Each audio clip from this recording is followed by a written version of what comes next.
Hello, Brantford. This is Pastor Mark at Brant Naz, the Brantford Church of the Nazarene, for our weekly time of Take a Break with Pastor Mark.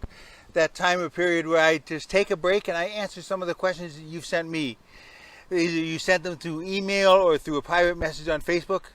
And so we're just spending a few moments each week answering some of your questions.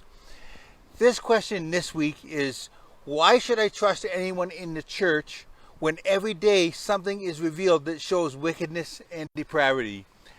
I think that's a valid question. Well, do you know what? Quite frankly, sometimes I wonder if we can trust anyone or anything anymore. We look at things like the police. Can we fully trust them when we see reports that come out against the George Floyd situation? When we look at the medical field and all of the mixed answers that we get with the COVID-19 pandemic situation. The government, can we really say anything? I could probably give lots of examples where we could say I've lost trust in the government. Or we could say the media, the same thing. Can they really be trusted? Or how about social media? Even less so, can they be trusted? What about our health? We all know our bodies begin to break down as we get older, and so how much can we trust in those? Our relationships are broken and severed all sorts of times that we see that happening. And the list could probably go on and on. But we're talking about the church here. Of all places, if there is one place I should be able to trust, is the people in the church, or the people who lead the church. Rightfully so.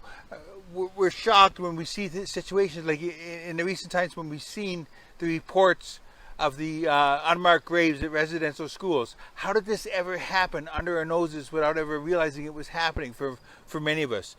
So we're rightfully so. We're upset, and we're even shocked when things like that happen within the church. So what's with that? Can we not even trust in the church? Can we not even trust in the people who lead the church?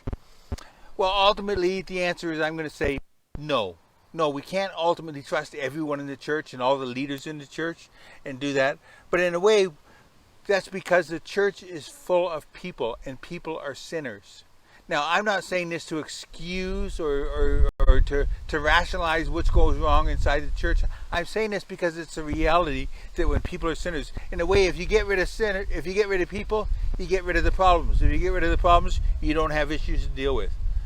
But understand both of what I am saying and what I'm not saying as well. I'm saying that these horrible acts actually happen in the church, and they should do. But what I'm not saying is, I'm not saying that we need to excuse those wrongs. Just because it's sinful people that have done those wrongs doesn't mean we should excuse them. What we need to do, though, even though we may have not committed the wrongs ourselves because we belong to the church, we need to own and take responsibility for those actions and those wrongs that were done. We need to listen and learn from the people who have been wronged, and then come alongside of them as we seek reconciliation, restoration, as far as it is possible. Not that we determine what the reconciliation is or what makes up reconciliation or restoration, but as we come alongside them and listen to do that. And let me add, as I said there, it's not up to us to determine that, it's up to the people that we listen to.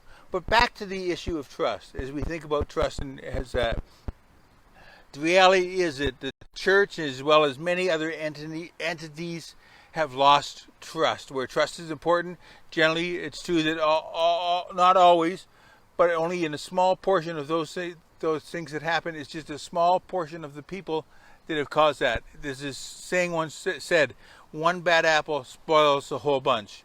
But once again, not to excuse it, but just to understand why it's there. So what are we to do then? Are we to offer a blind, almost ignorant trust of the church and those in it? Well, again, I say no. We're not to offer a blind trust in them. In fact, what I'm going to say very, fairly bold, but I'm doing it for the shock factor, not for the fact of, first I'll say it and then I'll explain why I say so. Here's what I'm going to say. Don't trust the church, and don't trust the church in it. Am I saying you shouldn't trust the church, or you shouldn't trust God's people at all? No, I'm not saying that. But what I'm saying is that ultimately, our trust should not be in people. Our trust should not be in institutions. Our trust should not be in groups of people. Jesus is recorded of saying, when he said to his disciples, do not let your hearts be troubled.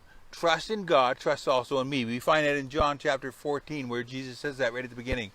What does context of it is there. He's talking to his disciples, and as he's talking to his disciples, he's telling them that they need to that he's going to go away, and they were all worried about that. What do you mean you're going away? Now he was trying to explain to them about his death and his resurrection, ascension into heaven, and they weren't getting it. So he was trying to tell them there, you need to trust in God, but trust also in me. Our trust needs to be in the person of Jesus Christ and relying on him.